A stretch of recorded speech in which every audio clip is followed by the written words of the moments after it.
O Senhor esteja convosco. Proclamação do Evangelho de Jesus Cristo segundo João.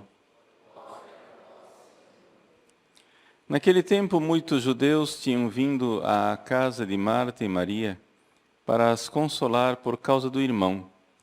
Quando Marta soube que Jesus tinha chegado, foi ao encontro dele.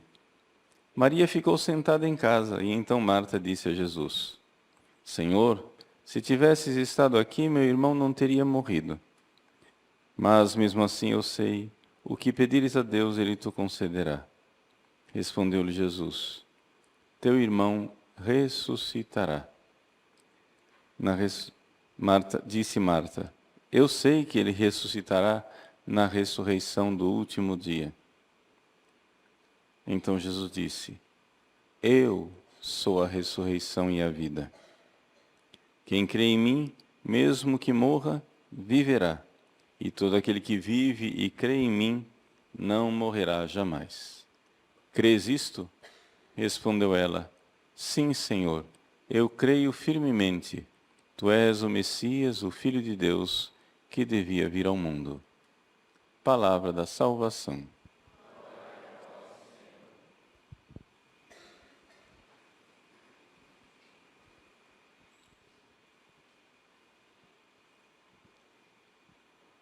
Meus queridos irmãos e irmãs, celebramos a memória dos santos irmãos Marta, Maria e Lázaro.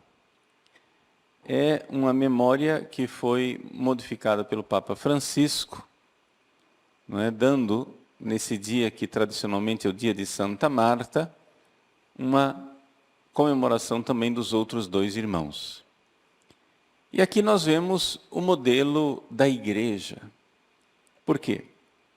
Porque nesses três irmãos, nós encontramos aquela característica básica da fraternidade que deve ser a igreja. Irmão, isso, fraternidade. Fraternidade ao redor de Jesus. Ou seja, saber que Jesus é o ponto de referência desses três irmãos. O Evangelho de São João, no início do capítulo 11, que é esse capítulo que nós lemos aqui, que fala da ressurreição de Lázaro, ele diz assim: Jesus amava Marta, sua irmã e Lázaro. É interessante nós notarmos que na lista, Marta aparece por primeiro. Na lista do amor, o que é de se espantar. Porque, claro, diante do elogio que Jesus fez a Maria, Marta, Marta, tu te inquietas e te agitas por muitas coisas, Maria escolheu a melhor parte. Como é que nós vemos, então, o relacionamento desses três irmãos naquilo que é a variedade da igreja? Bom, os santos padres, São Gregório Magno, vê em cada irmão um aspecto da igreja. Primeiro, Lázaro. Lázaro, ele é, sem dúvida nenhuma, o pecador que morre com o pecado mortal e que é ressuscitado por Jesus. Na pessoa de Lázaro, então, nós encontramos aquela realidade de que, pelos pecados mortais, nós morremos. E Jesus, pelo perdão, nos ressuscita. Essa verdade precisa ser meditada, precisa ser vista. E nós encontramos nessa fraternidade de Marta e de Maria enlutadas pelo irmão, cheias de tristeza pela morte do irmão, a tristeza que deve estar em todos os membros da igreja, de vermos irmãos em pecado mortal. De vermos, sim, irmãos nossos, irmãos de sangue, sim, porque irmãos de sangue derramado na cruz. O mesmo sangue que foi derramado na cruz por nós, foi derramado por esses irmãos que estão em pecado mortal. E quando Jesus tira uma pessoa do pecado mortal, quando na confissão o sacerdote ergue a mão e diz, eu te absolvo, reconciliando aquela pessoa com Deus, de fato no sacramento da confissão está acontecendo um milagre muito maior do que a ressurreição de Lázaro. Por quê? Porque Deus está passando a pessoa da realidade natural para a vida sobrenatural. E se é um milagre fazer ressurgir a vida natural, um milagre maior é fazer ressurgir a vida sobrenatural.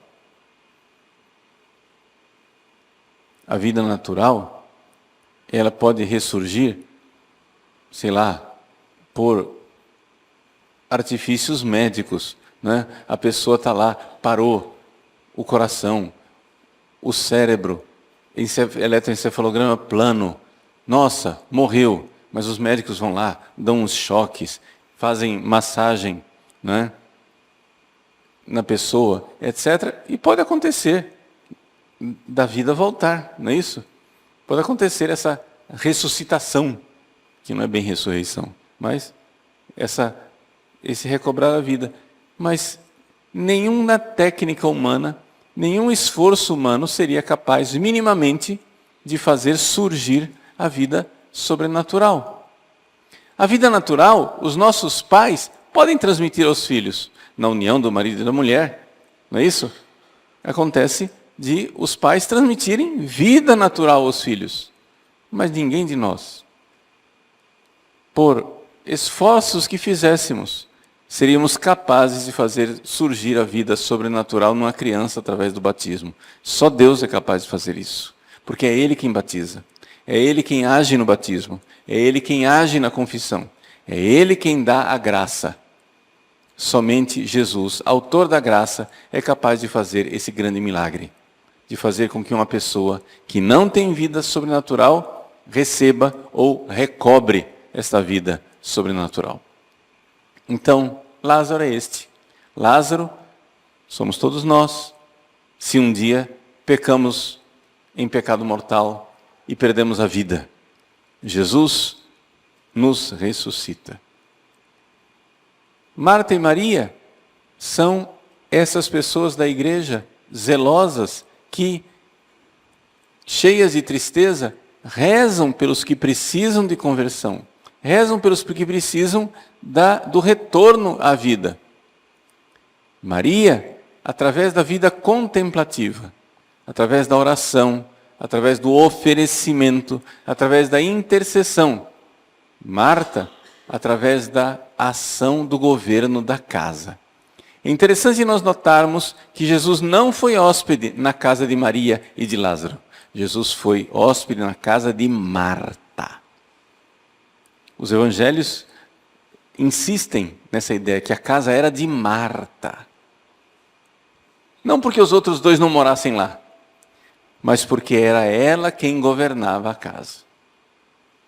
Portanto, a preeminência de Santa Marta sobre os dois irmãos se dá, como na igreja, se dá a preeminência dos pastores.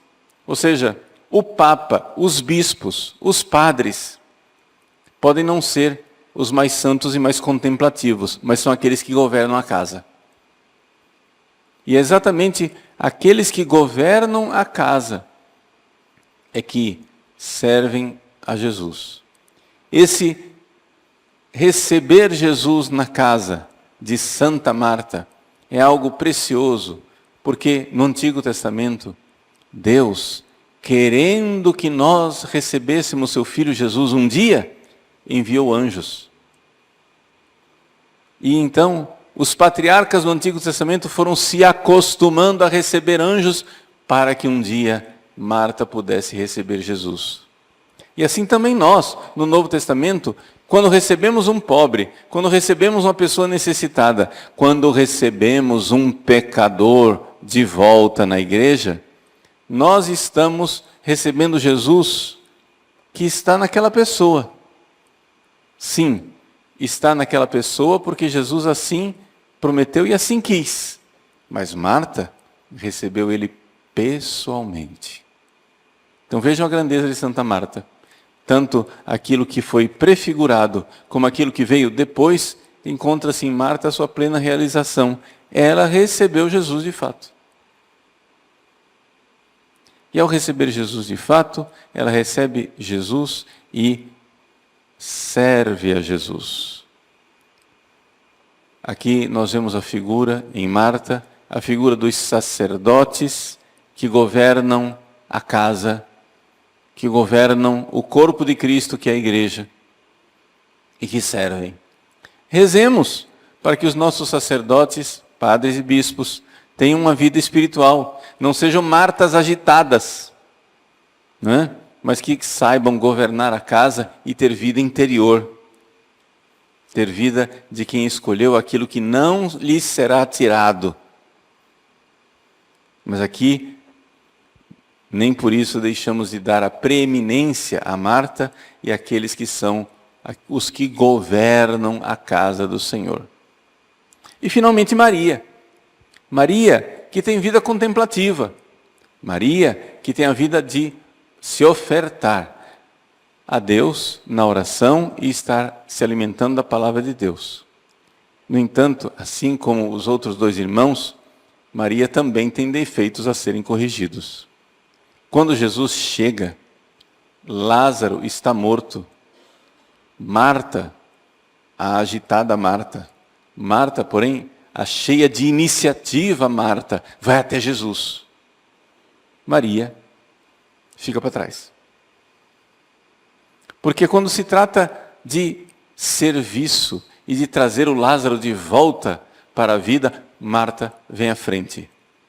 São sacerdotes que deveriam estar já imediatamente prontos para fazer e para agir atrás dos pecadores. Mas também os contemplativos, também as pessoas de vida contemplativa deveriam ter essa vitalidade de ir atrás dos pecadores como verdadeiros missionários. Não por isso, não é exatamente por isso que a igreja escolheu Santa Teresinha do Menino Jesus e São Francisco Xavier como os patronos das missões. Aquele que põe a mão na massa é a Marta, São Francisco Xavier, e aquele que reza é a Maria, Santa Teresinha do Menino Jesus.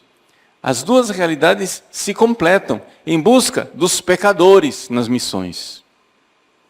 A igreja, então, ela é prefigurada nesta realidade. Mais do que prefigurada, ela é realizada. A casa de Marta, com Maria e Lázaro, é um verdadeiro modelo da igreja, onde ao redor de Jesus se instaura uma família. Este amor de Jesus, é importante lembrá-lo, é antes de tudo uma iniciativa do próprio Jesus. Como em tudo na vida espiritual, a iniciativa é de Deus. Jesus amava Marta, sua irmã e Lázaro. Este amor de Jesus, esse amor de eleição, esse amor de predileção, é que caracteriza a igreja. Somos amados por Cristo. Nem por isso deixamos de ter que fazer essas conversões e essas mudanças de nossas vidas. Quando Jesus, diante do túmulo de Lázaro, chora, todos dizem: vede como ele o amava. Vede como ele o amava. Portanto, meus irmãos, nós, pobres pecadores, que somos irmãos de sangue, porque o Cristo derramou o sangue por nós, sigamos o modelo da casa de Marta, Maria e Lázaro, e sejamos esta igreja fundada no Cristo que nos ama.